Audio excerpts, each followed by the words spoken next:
And we're live. At McDonald's, where I worked for a week when I was 15 once. Even though I'd been there a week, I guess I wasn't stupid enough to be tricked into this, so I was in on the joke. But they sent the guy to go get the pickles for the Big Mac sauce. Like, yeah, you got to dice them up, and he's looking everywhere for these fancy Big Mac sauce pickles. So that's a pretty common one, sending someone for something that doesn't exist. What was I going to say? Oh, you mentioned working at McDonald's for a week. So my father, when he told the stories of us about his childhood, it was always in the most positive, like legendary aspects. My father had a paper route, right? And you think, oh, paper route. But no, he took it to the extreme. Like whenever a new route opened up, he'd take that one on too. And he'd just get more and more paper routes. And it got to be that he was like the paper route, like, I don't know, Don of Kingpin, of Gloucester City, New Jersey. And you know, he started like, he had so many paper routes that he took on that he would sublet them out to other kids. And, you know, be like, all right, you deliver this. And he'd just take whatever, I don't know what, but some percentage of the profits. So now, like, he's in charge of the paper route, but he has minions under him who actually send the papers from place to place. And this is my father, the entrepreneur, right? Always a winner. So then I talked to his mom about it. And she's like, oh, yeah, the paper routes. He tried work once. He tried real work once. It didn't suit him. And I'm like, what? Dad, you never told me about this. Apparently he had a job working at like a general store or something, whatever they worked at back in the 1400s. And he had to sweep the floors, and he didn't like sweeping, and he quit within a few days. And it was so awesome to talk to his mom about his experience compared to himself. You were getting the behind the scenes. Yeah. You wouldn't have admitted. Yeah. He never told me he worked for like, I don't know, they sold like candy and stuff. I picture it like a, you know, pharmaceutical stores from the 30s or something, and he wasn't even born then. And he couldn't do it. I didn't know that Kyle worked at McDonald's for a week. So you have as much McDonald's experience as I had. No, you had more McDonald's experience than I had Ben and Jerry's experience. Oh yeah, like in that week, I did a lot. Like if I walked in, like I did everything there is to do at a McDonald's.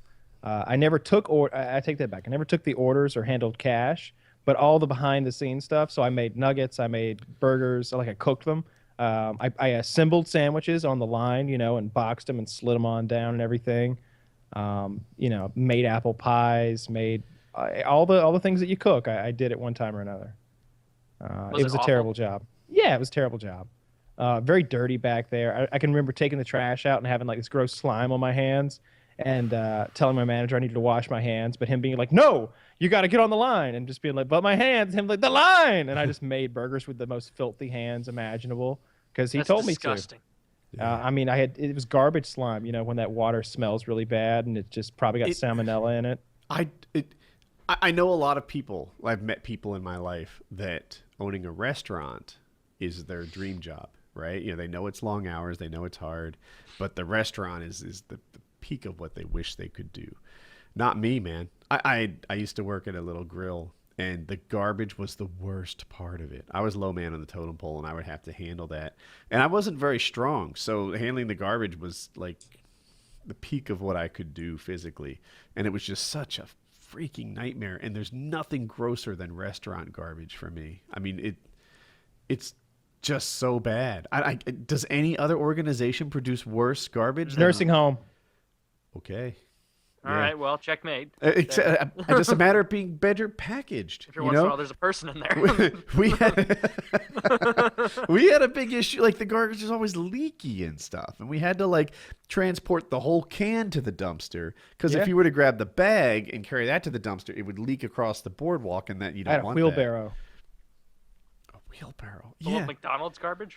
Yeah, there would be like multiple bags, like probably 4 to 5 big bags, like the big 50-something gallon ones, and you'd throw them in the wheelbarrow and wheel it across the parking lot to one of those sort of enclosed dumpster situations, and then bag by bag throw it in there. And I don't know, even at 15, I was about 6 feet tall, so they would make me do that shit because a lot of times it would just be me working with a bunch of girls or me working with a bunch of girls and that retarded guy they allowed to sweep the parking lot or some shit like that. I thought it was going to be a fun job. I had a couple friends that were working there, And I thought, oh yeah, we'll be like, singing songs while we throw pickles at each other. But no, it was just super lame. My boss was such a goober. Like I was cooler than him even as a 15-year-old working at McDonald's, and I knew it. He had married into like that McDonald's family, like the lady who actually owns the franchise, right? He had married her daughter, so he had married into like a little local Mickey D's royalty, and he thought he was hot shit. Cha-ching. Yeah, right. More than like, you oh might yeah, guess. the money fountain has turned on for you, my friend. No. The nugs are on me. Dude, I stole so much food. Yeah. I would always like I don't even like McDonald's nuggets, but they were there and they were free. So I would have They weren't little free. packets. You stole them.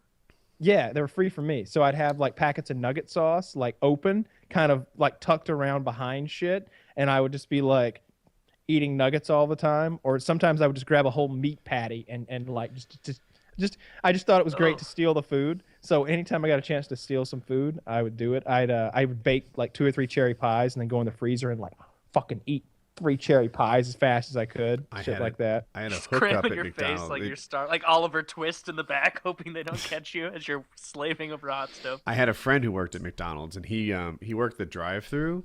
Big, strong guy, and we'd go and we'd order like a small fry, And back in the day, a small fry was like 50 cents or something, and then he'd give us like $21 worth of food. He'd just like, it just like bag after bag after bag, and it's like how far is this gonna go? And then you do hand him over 2 quarters, and I guess we're even. I told you guys about my friend from Buffalo Wild Wings, right? Yes, he ruined the. No. Wait, the story where the waitress fucked up. So maybe not. Tell us. No, just all the stealing of food reminded me of this. When I was a freshman in college, someone I knew from my dorm worked at the Buffalo Wild Wings near campus, and he didn't work there all the time. And eventually, it got to the point where he was like, "You know what? Fuck this! Like, I'm not making good money. I'm only going when there's no games on because I'm a student. I want to watch the games for real. So I'm just gonna quit." And we're like, "All right, cool." And so he quit. And his last night, he came back with must have been 20 pounds of boneless wings in the plastic bags and a 5-gallon giant plastic pouch of honey barbecue sauce. Nice. And so he was rushing a fraternity at the time, and everybody fucking loved him because he just was like, "Hey, I got enough fucking honey barbecue wings for the next 3 weeks." And if you look it up on their menu, that's like $400 of wings or something ludicrous that he stole. And I guess I was like, well, how'd you get that out of there, man? Like, did you just sneak it out or what'd you do? He's like, no, they got in the refrigerator, they got a huge bag of wings and then a big bag of sauce. And so I just said bye to my boss, and then I walked back there and took them and walked to my car. We were like, there was no plan. And he's like, no, I didn't really even think it through till I got back to campus. And it was like, God, fucking idiot. But that's how it. So there was definitely no lock and key on the food at McDonald's. There just wasn't any good food at McDonald's to steal. Like I didn't want to take any of that home. But I did remember, like, you get a free meal. So I would make my own meal, and I would make like a Big Mac. But I like their grilled chicken breast. I thought that was the actual best thing on the menu because it was tasty. And I'd make like a double. I'd make a grilled chicken Big Mac. I always like coming up with like magical. I just make stuff, just add stuff to it. I definitely ate more. I ate more than they paid me. Like they were paying me whatever it was, $5.15 an hour or something like that, and I was eating like $8 worth of shit an hour. I had to be. That's a feat at McDonald's to out-eat them. Especially old school. And McDonald's, did you see the Reddit post of like McDonald's Next or whatever they're calling it? Yeah. It's so What silly. It looked amazing. It was a really seemingly high-end buffet McDonald's experience with an amazing salad bar, and like they were really changing their image. It was nothing like the McDonald's that I have in my head. That's not that, because they're not doing as well as they used to. I think they've had bad numbers the last few years, so they're trying to figure something out. I know they just released some sort of new like dollar deal thing where you can get like 4 or 5 items for like $4 or something like that. I think it's like 5 things for $4, something like that. So they're really reaching, but going high end is not their. I feel like people dog on McDonald's so hard that they need to totally make it like the opposite. Like, gosh, I've been telling this story a lot recently, but to tell it quickly, when I first worked at Cisco, I used to kind of, I don't want to say disrespect my manager, but I would maybe point out their stupidity. Like I was much smarter than my managers, and they every little thing they did, I'd just kind of poke at. Like if it's Wednesday and they're like, so 2 days from now that'll be and all I need to do is like make a look, or like you're seriously struggling to figure out Friday is 2 days from Wednesday. That kind of shit I would do constantly. Like they just make little mistakes and I wouldn't let it slide. Eventually they counseled me to fix it, and I did, but it took forever for people to notice the change. I was frustrated by that. They're like, yeah, well, you know, you like to poke at your managers. I'm like, no, I stopped 6 weeks ago. You can't. Were you the resident badass on the floor at Cisco where, like, you're walking by and Pajit, or whatever his name is, like, he goes, that is Matt. He does not give a fuck what the manager says. It is crazy. Just watch him sometime. He says all of these things. I cannot believe it. It was pretty cool. It was the .com boom, and engineers were like every bit as valuable as, you know, their bosses were. And I maybe took advantage of that. But anyway, so I cleaned up my act. I started being really good. And 6 weeks later, it was like I still had this reputation for being a douche. At McDonald's, I feel like they've got a similar type thing. You know, like they are like McJob is a thing. No one says like Job King or Wendy Job or whatever it is. It's McJob. That's like the job that everyone makes fun of. I think they have to pay extra just to get people to choose them over Wendy's. If they want to clean up their like dietary act and make it healthier, they need to go extreme. You know, people think of McDonald's as the food that makes you fast, right? The Super Size Me thing was based on McDonald's. Everybody freaking like throws darts at McDonald's, maybe deservedly, but to fix it, McDonald's can't just be as good for you as Wendy's, which is not that good. They need to be as good for you as Whole Foods or something. Have you walked into a McDonald's recently? Like the redone ones? Like I haven't been to a shitty McDonald's. I can't even remember how long. All of them are nice if you go in on the inside. I don't know. In my heart, I just kind of look down on McDonald's and say, like, I wouldn't eat at a place like that. Like, this temple here gets better food than that. But I might be off target. Wendy's. Right? Chick-fil-A. It's better. Chick-fil-A is infinitely better than McDonald's. For the quality, it's got to be. I think I'm the only guy that still holds a grudge on their, like, Christian anti-gay hate bigotry. Like, even my daughter, who you would think would be very stick to her guns about that sort of thing. A little fickle when it comes to that hate chicken. She's like, those bigots make a good sandwich. Yeah. That's what I say. Look, if they had, go ahead. They could literally be grinding gays up to make that chicken, and I would still eat it. That chicken is so fucking good. It's sweet almost somehow, and the batter is different. The whole experience is different. I like the waffle fries. I like the sweet tea. I like the lemonade.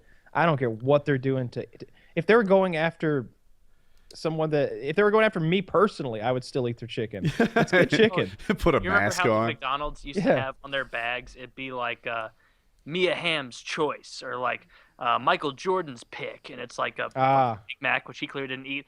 Chick-fil-A could have like the Grand Wizard's selection, and it's like a PKA thing with his nuggets. Like, I'd still eat it. It's great. And they're so nice to you there compared to every other fast food place. Like, they don't even say, you're welcome. They say, my pleasure. Dude, at the ones near me. Chick-fil-A franchises are cheap. Like, as much as I hate the idea of owning a restaurant, I was like, maybe. Because you can get a Chick-fil-A franchise for like $400,000. They'll give you a Chipotle franchise. They'll pay you $500 just to open one at this point. So yeah, Chick-fil-A, like McDonald's, or I'm sorry, a good Wendy's location will be like $3 million. I looked into this recently.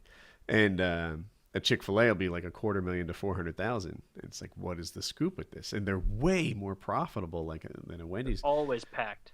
But like, they kind of select you. They make sure that you're a good Christian before you can open a Chick-fil-A. You have to like work your way up to owner at Chick-fil-A. Like Wendy's, they'll sell me a fucking franchise. You know, I'll be like, I don't know anything about owning a restaurant. No problem. You know, we'll send you to Wendy's Academy. At Chick-fil-A, like, you need to have worked the register for a while and be selected. They need to get to know you. It's a different culture. If I were going to open a franchise, it would be Cookout. I've said this before, but every time I go to it, the place is just called Cookout. They've got a really massive menu. They do everything from hot dogs and hamburgers to they got like 50 different milkshakes and I don't know, quesadillas and just a little bit of everything. Kind of like a Jack in the Box type place, but it's better. It's much better. And fast I've food? seen, yeah, kind of.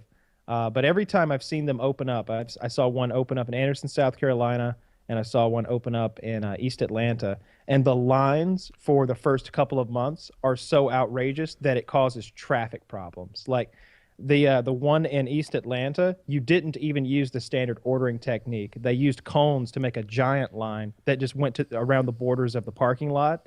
And when you first got it in the back of the line, if you're the last person, a guy comes to your car and hands you a paper menu, and you've got like 5 minutes to look over this menu before you get to the point in line, and you're in your car still, of course, where you get in point in line where someone says, okay, what would you like? And they write it down on a piece of paper and give it to you. And when you finally get to the speaker, you don't order. You hand it to another guy, and he says it into the speaker. And then you wait some more. And it's absurd, this line. And it literally, I'm not exaggerating, 3 a.m, it's still like that. Like, and I'm just thinking, like, they're bringing in so much cash selling these hot dogs and hamburgers to these people. It's ridiculous. And it was true in both cases. And it is good food.